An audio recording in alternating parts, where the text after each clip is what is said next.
안녕하세요. 만나서 반갑습니다. 역사가 김영준입니다. 팩트체크, 북벌의 그늘로 저평가된 불운한 왕, 효종이라는 주제를 가지고 오늘 여러분들과 함께 할까 합니다. 갑자기 뜬금없이 이렇게 등장을 하게 돼가지고 좀 놀라신 분들이 계실 수 있을 것 같은데요. 요즘에 좀 한참 창궐하고 있는 신종 코로나 바이러스로 인해서 심란하신 분들이 꽤 많이 계실 거예요. 저도 그 심란한 사람 중 한 명인데, 뭐가 그렇게 심란하냐? 이게 이런 전염병이 유행을 하다 보니까 사람이 군집된 장소들 같은 경우는 꽤 위험하잖아요. 그래서 제가 주로 이제 문화센터나 복지센터 혹은 이제 도서관 이런 데서 강의를 하는데 여기 강의들이 다 폐강이 됐어요, 지금. 언제 다시 이제 개강을 하게 될지 기약이 없는 상태로 일단 이 신종 코로나 바이러스가 진정이 될 때까지 하여튼 잠정적으로 폐강 상태가 돼가지고 졸지에 지금 제가 백수가 돼버렸습니다.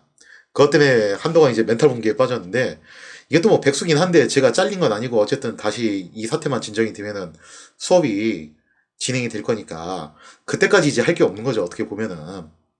그래서 그때까지 뭐 할까 하다가 에라 이렇게 된 이상 차라리 유튜브나 더 찍자 해가지고 시간 남을 때 원래 평상시에 좀 이제 하고 싶었었는데 미뤄뒀던 이야기들을 한번 다뤄볼까 합니다. 그 중에서도 오늘 이제 첫 번째 이야기로 어떤 걸 다뤄보려고 하냐면요.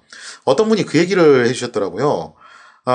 효종에 대해서 알고 싶었는데 옛날부터 이제 질문을 했었다. 그런데 조선왕조실록이 효종실록까지 가려면은 너무 세월이 오래 걸려가지고 도저히 그때까지 못 기다리겠다. 너 좀 이제 간략하게나마 한번 좀 소개를 갖는 시간을 해주시면 안 되겠냐. 그런 질문을 한번 해주셨어요. 그래서 제가 또 거기에 호응하기 위해서 짧게나마 효종에 대한 이야기를 한번 다뤄볼까 합니다. 효종에 대해서 굉장히 중요하게 제가 좀 언급하고 싶은 게 뭐냐면요. 대동법, 이것을 이야기하고 싶은데, 여기서 좀 많이 의문을 가지신 분들이 계실 거예요. 대동법은 광해군하고 관련 있는 거 아니냐. 교과서 상으로는 광해군이 제일 유명하죠. 광해군 때 했던 걸로 기술이 돼 있고요. 그런데 학술적으로 봤을 때 엄격하게 말하면은 광해군이 대동법을 했다라고 보기에는 좀 난감한 부분들이 있어요. 그러니까 일반적으로 대동법이라고 하면은 광해군 때 실시된 법이니까 당연히 광해군이 발의한 법이겠거니 이런 이제 인식들이 있다는 거죠. 그래서 광해군의 업적으로 분류가 된다는 건데 실제 대동법을 주장한 사람은 놀랍게도 광해군이 아니라 남인 계열이었던 이원익이었어요. 이원익의 발의로 시작이 됐다는 거죠. 그럼 또 혹자는 이런 얘기를 하죠. 발의는 이원익이 했다 하더라도 어쨌든 광해군이 수용했으니까 이걸 광해군의 업적으로 볼 수 있는 거 아니냐라고 반문하실 수도 있습니다. 하지만 애석하게도 광해군은 대동법을 그다지 탐탁지 않게 여겼다라고 합니다. 광해군은 종종 대동법에 대해서 부정적인 인식을 보여줬고요. 심지어 대동법을 폐지하자는 말도 한 적이 있어요. 그것을 서인들이, 이것도 좀 뜻밖이죠, 그죠? 서인들이 극구 말려가지고 광해군 때 경기도에서 대동법이 가까스로 유지가 될 수 있었다는 겁니다. 물론 오해하시면 안 되는 게 광해군이 뭔가 좀 악의를 가지고서 대동법을 방해했거나 또 아주 적극적인 대동법 안티는 아니었던 것 같아요. 이건 제 개인적인 생각인데 광해군은요 그저 새로운 시스템이 갑자기 도입될 시 발생할 수 있는 혼란을 좀 우려한 정도, 그 정도 수준의 반대였던 것 같고, 그 다음에 또 한 가지 더 이야기를 해보자면은 이게 공납이라는 게 단순히 이제 교과서 상으로는 세금으로 배우지만 엄밀하게 말하면 이 공납은 왕한테 직접 바친다는 성격이 굉장히 강해요. 그래서 이게 이해관계가 가장 크게 걸리는 게 사실은 양반이나 박납 상인들, 지방 사또 이런 사람들보다도 누가 이해관계가 제일 크게 걸리냐면은 왕이에요. 그렇기 때문에 이 공납에 대해서 개혁을 실시할 때 민감한 부분도 다소 있었다는 겁니다. 아무튼 이 대동법이 처음 시작을 한 것은 광해군 때가 맞아요. 하지만 광해군의 떨떠름한 반응으로 인해서 대동법이 전국으로 확대되는 데는 꽤 오랜 시간을 필요로 했습니다. 그래서 대중적인 인기가 정말 바닥을 치는 왕 중에 하나죠. 인조. 인조가 뜻밖에도 이 대동법을 확장하려고 노력했던 왕이었어요. 그러니까 모든 인물들이 공과 과가 있는데 광해군의 경우에는 세자 시절에 국난을 맞이해가지고 임진왜란 기간이었죠.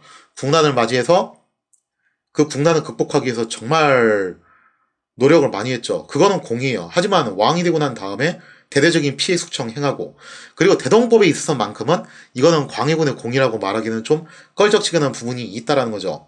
인조 다들 별로 좋아하지 않으실 거예요. 특히 병자호란의 그 참극을 불러왔던 인물이라는 점 때문에 부정적인 인식이 굉장히 많아요. 하지만 인조에 공이 있다면은 대동법의 확장에 대해서 나름의 의지를 가졌던 왕이었다는 거예요. 그래서 인조 때에는 이 대동법이 강원도까지 확장되는데 성공을 합니다. 그러다 나중에 효종 때 충청도, 현종 때에는 전라도, 숙종 때에는 사실상 전국적으로 확장하는데 성공을 했다는 거죠. 따라서 대동법이 전국적으로 실시되는 데는 장장 100여 년의 세월이 걸렸다라고 볼 수가 있겠습니다. 그럼 실제로 대동법이 확장된 데 있어서 가장 큰 기여를 했던 왕이 누구냐? 지금 딱 보면 걸리는 왕들이 그거잖아요. 광해군, 인조, 효종, 현종, 숙종까지인데 여기서 가장 크게 기여를 하는 왕이 누구냐면은 놀랍게도 효종이에요. 효종이라고 하면은 그냥 효종은 니코르 북벌. 그래서 명분에 사로잡혀서 북벌만 추진하다가 돌아가셨던 왕. 이런 인식이 대중적인 인식인데 사실 의외로 효종이 이 북벌이라는 것 때문에 가려져가지고 저평가받은 부분들이 굉장히 많은 왕입니다. 그리고 이 대동법에 있어서도 굉장히 주도적인 역할을 했던 왕이 역시 효종이었다는 거죠. 돌이켜보면은 광해군 때 대동법에 첫 삽을 뜬 건 맞아요. 하지만 광해군 자체가 원체 대동법에 대해서 그다지 적극적인 찬성론자는 아니었다는 거죠. 대동법을 확장하려는 의지를 가진 사람은 인조가 처음이긴 했는데 인조는 간신히 강원도 지역에만 확장을 했을 뿐이지 조선 세수의 대부분을 차지하는 삼남 지방에는 확장을 못했어요. 사실 대동법의 성패는요 강원도로의 확장보다도 물론 이것도 나름의 의미는 있었지만 제일 중요한 게 알짜배기 세금이 나오는 지역 호서와 호남 지역의 대동법을 과연 확장할 수 있느냐 마느냐 이게 제일 관건이었다는 거죠. 그리고 그 어려운 첫 관문을 성공시킨 인물이 바로 효종이었습니다. 그러한 이유로 대동법에 대한 1등 수훈 중 한 명이 효종이라 할 수 있다는 거죠. 근데 제가 수훈 중 한 명이라고 그랬죠? 왜냐? 역시 이 효종 혼자서 대동법을 호서 지역에 확장시키는 것을 다 한 건 아니었어요. 효종 때 대동법이 호서 지역에 확장되긴 했지만 이와 관련해서 굉장히 큰 공을 세운 인물이 따로 있었습니다. 바로 서인 한 단계의 대표 주자였던 김육이었죠. 그러니까 여러분들의 관념하고 다르게 서인들이 의외로 이 대동법에 대해서 찬성한 사람들이 많았어요. 그런데 재밌게도 이 김육과 효종의 관계가 참 흥미로운데 김육은 효종의 입장에서 정적이었습니다. 무슨 얘기냐면은 본래 효종은 인조의 차남이었고 원래는 왕위를 소현세자가 계승을 해야 됐는데 아시다시피 소현세자가 갑작스럽게 세상을 떠나면서 효종이 그 자리를 이어받게 되었다는 거죠. 문제는 소현세자의 세 아들들이 나중에 제주도로 귀향을 가는데 그 중에서 2명은 일찍 죽고 1명은 그래도 좀 살아요. 그 살아남은 1명의 아들이 아직 있었다라는 거죠. 그래서 당시 집권 세력이었던 서인 측에서는 뭐라고 수군댔냐면은 이때쯤 가면은 막 이제 종법 이런 것도 굉장히 중요시거든요. 그래서 왕통은 당연히 차남이 효종이 아니라 종손이라고 할 수 있는 소현세자의 살아남은 아들이 이어야 되는 거 아니냐 그런 생각들을 하는 사람들이 꽤 있었다라는 거죠. 특히 이에 대해서 강력한 의문을 제기하면서 비판했던 사람 송시열도 그중 하나였고 또 한 사람이 누구였냐면 놀랍게도 김육이었습니다. 그리고 김육과 송시열 둘 다 정말 놀랍게도 효종의 총애를 받았다라는 거죠. 이것만 놓고 보더라도 효종이 얼마나 그릇이 큰 인물이었는지를 우리가 감을 잡을 수가 있어요. 한마디로 김육은 효종에게 대놓고 난 당신 왕이 된 거 좀 거시기하게 생각한다라고 했던 사람이에요. 만약에 효종이 좀 속이 좁은 왕이었다. 그랬다라면은 이런 김육을 일찌감치 숙청을 해버리거나 적어도 요직에 기용은 하지 않았겠죠. 하지만 효종은 정말 대인배적인 모습을 보이면서 대승적 차원에서 대범하게 자신의 정통성을 비판했던 김육을 기용해서 우유정에 임명을 하게 됩니다. 이후 김육은 거의 초고속으로 출세해서 영의정에 도달을 하게 됐다는 거죠. 송시열도 마찬가지죠. 송시열도 정말 9년에 가까운 세월 동안 구애 끝에 자신의 스승에 해당하는 위치로 스카웃을 하는데 성공을 했다는 거예요. 자, 아무튼 이런 걸 놓고 보면은 효종이 정말 그릇이 큰 왕이었다는 것을 우리가 미뤄 짐작을 해볼 수 있는데 그럼 김육은 왜 이 제의를 받아들였냐? 흥미로운 것은 당시 김육이 우의정 자리를 스카웃 제의 받았을 때 효종에게 올렸던 상소였어요. 앞서 말씀드린 대로 김육은 효종의 정통성의 문제를 제기한 사람이었어요. 만약 송시열처럼 성격이 좀 까탈스러운 인물이었으면은 우의정 자리를 한 번에 안 받았을 거예요. 근데 김육과 송시열의 차이가 뭐냐면은 송시열은 거의 9년에 가까운 세월 동안 계속 튕기다가 막판에 결국에는 마지 못해서 받는 형식으로 가거든요. 그런데 김육은 거의 한 번에 들어옵니다. 왜냐하면 김육은 오래전부터 대동법을 확대시키겠다는 나름의 장대한 비전을 갖고 있는 인물이었다는 거죠. 그리고 이것을 실현하기 위해서는 고위 관직으로의 진출이 필요한 실정이었습니다. 그러니까 현실적인 문제를 직시했던 인물이에요. 그리고 대담하게도 김육은 효종에게 딜을 걸었다는 거죠. 그때 김육이 올린 상소문이 정말 명문이었습니다. 당시 김육은 효종에게 상소문을 올리면서 이렇게 얘기를 했어요. 만일 대동법을 하시려거든 신을 쓰시고 아니려거든 노망한 신하로 여겨서 쓰지 마십시오. 그러니까 이게 얼마나 엄청난 거냐면은 김육은 효종의 정통성에 대해서 의문을 제기했던 사람이고 이거는 효종이 김육한테 철퇴를 내려도 할 말이 없는 상황이에요. 그런데 효종이 거꾸로 김육을 스카우트하고 싶다고 제의를 했다는 거죠. 근데 이거를 두고서 김육은 오히려 딜을 걸었다는 겁니다. 그래서 뭐라고 얘기하냐면은 만약에 저를 쓰시려거든 대동법을 하시고 대동법을 안 하려거든 저를 쓰지 마십시오라고 굉장히 센 딜을 걸었다는 거예요. 김육은 대동법을 확대하겠다는 신념을 위해서 효종의 정통성 문제 정도는 눈 감아줄 수 있다. 그런 의사를 표시했다는 거죠. 효종 역시 자신의 정통성에 문제를 제기했던 김육이라 하더라도 김육의 경세가적 능력을 인정했기 때문에 그를 등용하려고 이렇게 제의를 했다는 겁니다. 결국 양자의 이해가 일치하게 되면서 김육은 효종의 부름을 받아서 정승의 반열에 오르게 됩니다. 그리고 김육은 효종의 전폭적인 지지를 받았으며 본인이 목표로 하던 호서 대동법 확장에 성공을 했다는 거죠. 이렇게 대동법의 호서 지역의 확대는 사실상 호남 지역으로의 확대도 가능하다라는 그 물꼬를 텄다고 볼 수가 있겠죠. 따라서 사실상 대동법의 1등 수훈 중 한 명이 또 김육이라고 볼 수가 있겠습니다. 김육이 대단한 것은요, 젊은 시절에 수년간 직접 화전을 읽으면서 민중들의 고통을 몸소 체험을 했다는 점이에요. 또 김육은 직접 발품을 팔아가면서 각 지역의 수령들에게 여론조사를 해가지고 단순히 추측이 아니라 통계라는 자료를 토대로 정책을 추진했다. 이 점 또한 그의 경제가적인 자질을 가늠해 볼 수 있는 굉장히 중요한 척도라고 볼 수가 있겠죠. 또 김육은 비록 자신이 정통성에 의문을 제기한 효종이었지만 그 효종이 손을 내밀 때 자신의 비전을 달성하기 위해서 기꺼이 그 손을 잡고서 개혁을 추진했다. 이런 점 또한 역시 눈여겨볼 만한 부분이라고 할 수 있겠습니다. 이렇게 해서 대동법이 진행된 데 있어서 기여했던 인물들을 보면요. 사실상 이원익이 대동법의 첫 스타트를 끊었고 김육이 이것을 완성시켰고 효종이 적극적으로 지지해서 만들어진 법이라고 볼 수가 있겠죠.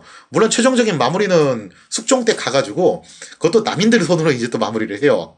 하여튼 뭐 그렇게 됐다고 볼 수가 있는데 그래서 제가 좀 이제 비판하는 부분 중 하나가 뭐냐면은 교과서에서의 내용 중에서 광해군 니코르 대동법은 니코르 광해군 이거 사실 좀 문제 있는 기술이에요. 그러니까 광해군이 적극적 반대론자는 아니었어요. 그래서 광해군 나쁜 놈 이런 건 아닌데 다만 이제 광해군이 대동법을 만들었다라는 그 과실을 갖다 따먹은 거는 좀 과도한 그런 이야기라는 거죠. 아무튼 간에 이렇게 해서 대동법이 완성이 됐는데 비록 목표를 이루었으나 김육은 여전히 이제 걱정 근심이 태산 같습니다. 혹시라도 대동법이 중도에 포기되면 어떻게 하냐. 이걸 염려했던 김육은 죽기 전에 마지막 상소를 올려서 이렇게 얘기했어요. 신이 만일 갑자기 죽게 되면 하루아침에 돕는 자가 없어서 일이 중도에 폐지되고 말까 염려됩니다라고 죽는 그 순간까지도 자신이 이룩한 혁신이 무너질 것을 염려했다고 하죠. 정말 마지막까지 이제 국가의 대계를 생각했던 노 대신의 마음이 묻어나는 상소가 아닐 수 없겠죠. 훗날 정조는 대동법에 대해서 이렇게 평가를 합니다. 시골 백성들은 힘을 펼 수 있고 도시 사람들은 생활이 윤택해지고 수령들은 자신의 청렴성을 유지할 수 있다. 예산 집행에 가닥이 잡히고 또 장사꾼들은 사고팔 길이 생기며 배와 술에는 품팔이 할 길이 생겨 상하 내외 어디로 보나 고루 공평하게 되었다. 그야말로 대동이란 이름이 헛 이름이 아니었다. 모두가 함께 잘 사는 세상, 그걸 이제 대동 세상이라고 하고, 이게 유교에서 이상적인 유토피아로 보고 있잖아요. 그 대동의 세상을 이룩하기 위해서 가진 자인 금수저의 신분으로 자신의 이득을 양보하면서 혁신을 추구했던 김육, 그리고 또 그 김육을 지지했던 효종이었죠. 그런 혁신적인 지도자들이 있었기 때문에 조선은 양란 이후에도 붕괴되지 않는 기적을 발휘했다라는 거예요. 그래서 만약에 이런 질문을 제가 받잖아요. 임진왜란 때 그렇게 처참한 모습을 보이고서 또 병자호란 때 그렇게 굴욕을 당하고서도 조선이라는 나라는 도대체 왜 안 망한 거냐? 저는 당당하게 이렇게 대답해요. 이런 혁신적인 지도자들이 있었기 때문에, 그리고 이렇게 헌신적인 지도층이 있었기 때문에 어쨌든 간에 조선이라는 나라가 붕괴되지 않고 그 이후로도 200년을 넘게 존속할 수가 있었다라는 겁니다. 그러니까 조선에서 보면은 간신배도 있었고 부정부에 저질렀던 탕거놀이도 있었고 무능했던 인물들도 있었죠. 하지만 반대로 말하면 이렇게 헌신적이고 혁신적인 인물들도 분명히 있었다라는 거예요. 그러니까 망하지 않고 버텼던 겁니다. 이는 정조의 평가대로 진실로 대동이란 말이 헛되지 않았음을 알 수 있다 하겠죠. 여담이지만 교과서에 항상 대동법하고 같이 세트로 묶여 나오는 자매품이 있죠. 그게 바로 균역법. 균역법 역시 그 시행 과정이 굉장히 다사다난했어요. 영조가 균역법을 밀어붙이면서 한 말 또한 정말 걸작이었는데 뭐라고 얘기했냐? 당시 영조는 이렇게 얘기했어요. 반대하는 신하들한테 정말 눈물로 호소하면서 만일 이 법이 시행하여 성공하면 그 공을 병들과 나눌 것이고 잘못되어 비난이 일면 그 과오는 나 혼자 책임질 것이다. 그러니까 제발 이것 좀 하자. 라면서 밀어붙여가지고 달성된 것이 균역법이었다는 거죠. 그래서 돌이켜 생각해보면은 지금 국가 재정이 파탄 나가지고 빚더미 앉아가지고 이자도 못 갚게 생겼으니까 귀족들한테도 세금 좀 물리면 안 될까라고 루이 16세가 삼부에 소집했다가 귀족들의 반대에 부딪히게 되고 여기에 폭발해가지고 프랑스 대혁명이 일어났던 거거든요. 그런 걸 놓고 보면은 조선이라는 나라가 그래도 꽤 오래 버텼던 그 저력이 아마 이런 점이 아닐까 개인적으로 생각을 해봅니다.